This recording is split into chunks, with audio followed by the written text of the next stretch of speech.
Aloha everyone, this is the Doorman here. I'm bringing you the Week 4 standings / rankings for EBL Season 6.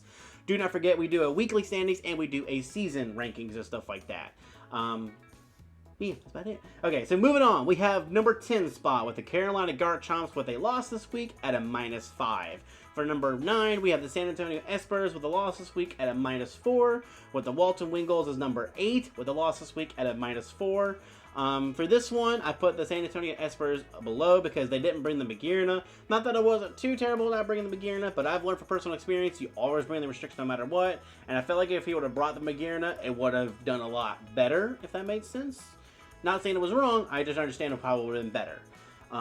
Then for number 7, we have the Florida Rowlets with a -3 loss this week. And then we have the Texas Tyrannotars with a loss this week at a -1.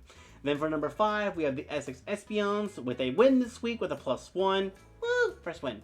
Then we have the DC Starmies with a win this week with a +3. We have the Snowdonian Frostmoths with a win this week with +4. And the Detroit Luxrays is 2 with a win this week with +4. I put the Detroit Luxrays above the Snowdonian Frostmoths because, again, if San Antonio Espers would have brought them Regina, I feel like that battle would have been won way differently with that Dragapult able to set up the D-Dance and everything else. So, because Jakey got because the Snowdonian Frostmoths were fortunate that he didn't bring the Magirna, is why I put them below the Detroit Luxrays. And then for the top spot, we have the New York Meadows with the win with +5. Now we're going to go on to the season rankings, where this one might be a little bit more opinionative to a little bit, just because the wins and the KDs start kind of matching on some of these people here and there. But for number 10, we have the Carolina Garchomps with a 1-3 with a -8. We have number 9, which is the Walton Wingles, which is a 1-3, -6. We have the Florida Rowlets with a 1-3, -5. And then we have the Essex Espions with a 1-3, a -7. They were in 7. I don't know if I did say that. We have the San Antonio Espers in 6 with a 2-2, +2. We have the Texas Tyranitar in 5th place with a 2-2, +2. And then we have the DC Starmies with a 2-2, +2 in 4th.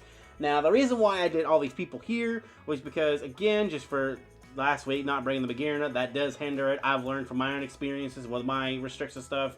Even if you don't think you need it or you think it's going to get bodied, still might be good to bring it because it can still do good against your opponents, if I can learn to speak correctly. Do good against your opponents and stuff like that. And I put the DC Starmies above me because I have gotten lucky here last few times, like with the Rayquaza not having a Dragon-type move, or just a couple other things off the top of my head. I have been getting a little bit more lucky than the DC Starmies, but the DC Starmies have had risk and plays. They just, unfortunately, had bad risks. So that's the reason why I did the DC Starmies, then Texas Tyranitar, then the San Antonio Espers.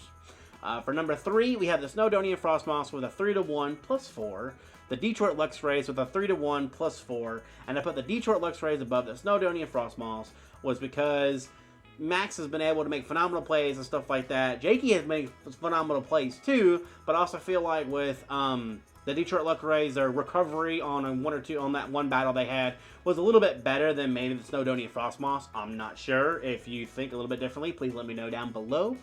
And then for the number 1 spot, we have the New York Meadows with a 4-0 +11. So far, undefeated this season. Can he keep it up? Can he keep it up is the only thing I gotta ask.